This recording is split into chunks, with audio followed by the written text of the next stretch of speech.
Good evening, ladies and gentlemen. It's been a while. My name is Jonathan Betzler. I'm one of the hosts of the No Name Cinema Society, and we're a little late getting started this year. But every year we have an announcement vlog, because every year we study a different year in film history, and we have an announcement vlog. And this is it. We are about to announce the year in cinema history we are going to study as a group, and I'm going to announce my co-host for that show. It's very exciting. You guys voted on the year, and as you can see here, the choices behind me, and here's now a full screen slide of the choices that we gave you when we did our 1947 review. We said these are your options. We could be looking at 1948, which is 75 years ago. We could be looking at 1963, which is 60 years ago. We could be looking at 1973, which is 50 years ago, or we could be looking at 1998, which is 25 years ago. And if you watch the show and you follow along closely, you have a hint here. In one of these years featured this team as the champion. One of the 27 times that they were the World Series champions. So that doesn't narrow it down in general, but amongst those 4 years, it narrows it down. Before I reveal the year in review that we're going to be studying, let me introduce my co-hosts for the year in review. They do know what year they're going to study, but you don't. So first, ladies and gentlemen, he was on our Oscar preview last year. This year's doing our year in review. Ladies and gentlemen, Angelo Santos is going to be doing the year in review this year. How do you feel, Angelo? I feel good. I love the movies from. Oh wait, do we know what the year? No, sorry. I'm about to reveal it, so don't spoil it. I won't. But I love that year, and I'm very excited. So Angelo and I are about the same age, so his relationship to this year is different, is more in line with mine. But we do have a younger society member that's going to be doing the year in review with us. Just like Angelo, it is her first ever year in review because they're both sort of newish to the show. Ladies and gentlemen, Melanie Risch-Ho will be doing this year's year in review with us. Excited? Overwhelmed? What do you think? A little bit overwhelmed, a little bit daunted, but I'm excited. I feel like those things are the same thing, but I appreciate you guys. We're in different cities. I'm in Los Angeles. These guys are in New York. So usually we have a big get together for our first ever vlog announcement. But we're doing it virtually this year because of our geographical differences. And the time has come for me to reveal to you what you voted on that is going to be the year that we're going to study this year. I'm going to put it up on the screen behind me. Is it going to be 75 years ago, 60 years ago, 50 years ago, or 25 years ago? Ladies and gentlemen, which is going to be? It's going to be 1998. Look at that. Going back 25 years. It is the second time in society history that we're going back 25 years. 8 years ago, in 2015, we studied the year 1990. Since then, we've studied the years 1966, which was 50 years ago, 1942, then 1988, then 1959, then 1970, then 1986, and last year we did 1947. So if you're following along, if you're playing at home, that means that we did we did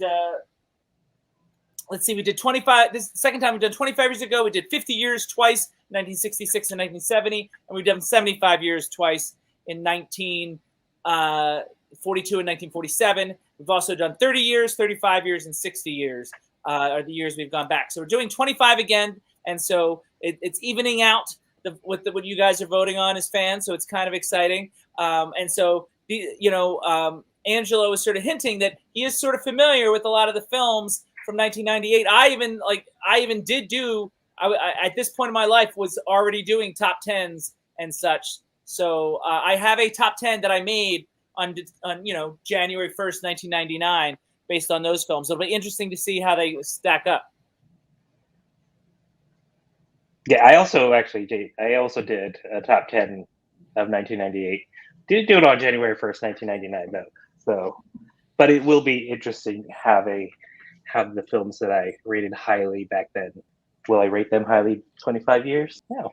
Mel, have you had a chance to take a look at the list of films? Like, have you seen some of these, most of these, a few of these? Like, where are you at these films as you glance at the list?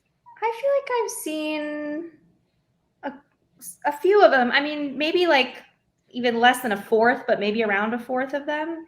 I was not making top 10 lists at the age of 5, but I did grow up with some of these movies. Some of them I've seen many times, actually. So I think it's funny because one film I will reveal that I laughed when I saw it on the list is, I mean, we had a CMS at your house of the 10 Commandments, and throughout at the talkback of the 10 Commandments, you kept talking about the values of another movie that is from 1998. I think I know what you're talking about. I think that was on my top 10, actually. Oh, gosh. If this is a preview of the show, we're going to have a long talk about The Prince of Egypt. We've done 7 of these shows before. Like I said, 1990, 1966, 1942, 1988, 1959, 1970, 1986, and 1947. We have 7 of these shows. Have you guys watched any of those shows, as fans before you became society members? I think I watched the one that was you and Devin, and was it 42? The one we just did last year, 1947? Yeah, the one last year. Okay.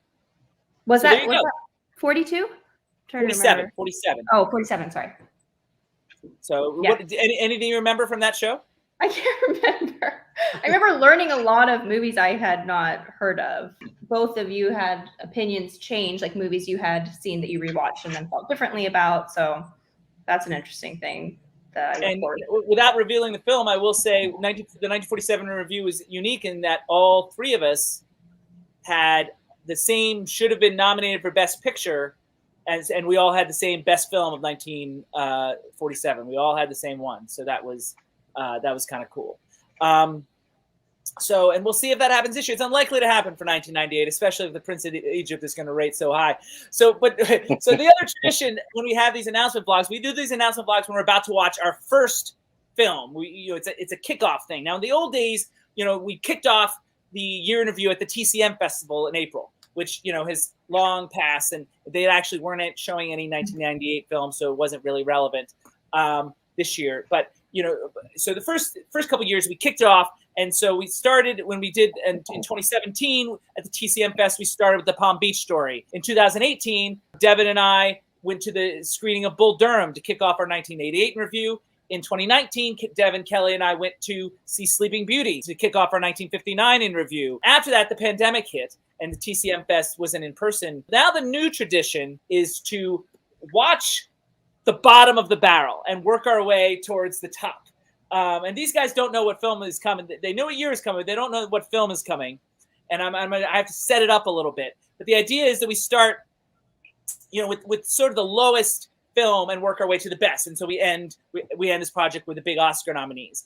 And so when we studied 1970 in our pandemic year of 2020, the first film that we watched was a film called Hercules in New York, the first ever film for one Arnold Schwarzenegger from 1970, so early that he was actually billed as Arnie Schwartz. And so that's where we started with that project. In 1986, Max, Kelly, Devin, and I all got together, and that's one of our more famous vlogs, got together and watched one of the biggest box office bombs in history to kick off our 1986 in review, film that has become special to Mel. Mel, what was that film? Oh, I remember. Howard the Duck.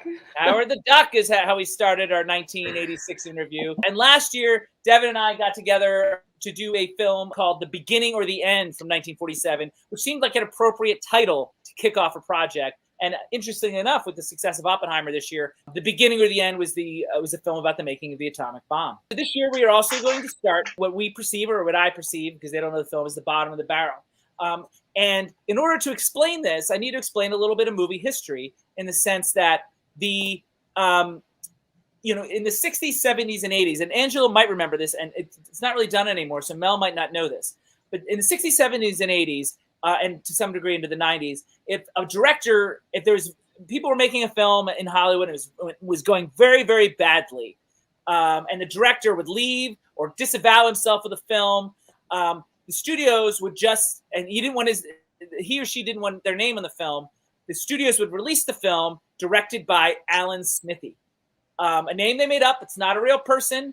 And it became sort of a thing where, if it's an Alan Smithee film, that means that whoever was the original director walked off or didn't want anything to do, or it was taken away from him. The cut was taken away from him. And the director, according to DGA, had the right to take their name off of it. The studio released it under the name Alan Smithee. And that was a thing for years. In the 90s, the most successful screenwriter by making big money was this guy by the name of Joe Eszterhas. The reason he made that much money is he wrote a film called Basic Instinct, which was a huge hit. Anyway, so Joe Eszterhas wrote that film. He's making big money for every film after that. But then, his other films weren't as successful as Basic Instinct, the other films he wrote, in spite of his big paydays.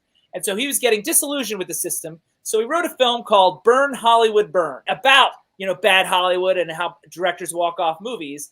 Isn't it interesting that the original director, they wound up being so disillusioned with Joe Eszterhas and his film about Hollywood that they walked off the film. And so Burn, Hollywood, Burn became an Alan Smithee film, so much to the point where they actually leaned into it and actually renamed the movie an Alan Smithee film, Burn, Hollywood, Burn. And that is where we're going to start our discussion of the films of 1998 this year. And I remember I was working at Merchant Ivory at the time. So like all the in-stories about the set of Burn, Hollywood, Burn was going around and people were talking about it. And now is, one of the more interesting colossal disasters in movie history. Angela, do you remember anything about any of that story? I just remember the context of the Alan Smithee part. And I do remember it coming out, and I never watched it. I have also not watched it for obvious reasons, but when studying the films of 1988 and given this backstory, it seemed like a good place to start. Mel, have you heard any of those stories or about this film itself? No, but it's terribly ironic and funny. Which is why it seemed like the place to start. We have some movie watching to do. Maybe you guys will join us out there in YouTube land. It's available on various platforms, Amazon, Vudu, etc., for like $4. We are going to watch it all virtually, separately, but together. We're all about to watch the film for the first time. We're not going to talk about it. Maybe it'll come up in our Oscar preview. Who knows? Or maybe it'll come up in the sound off after that, which we count down our worst films of 1998. Who knows? I'm ready to go. All right. It's movie time. Ladies and gentlemen, thanks for watching. We are going to be, you'll keep following on Instagram. We'll be posting pictures from all the films that we're watching from 1998 as my background goes away. Very excited for you guys to join us on this journey. As usual, our big show about the 1998 in review will air on Oscar week. Thanks for watching. Guys, say goodbye.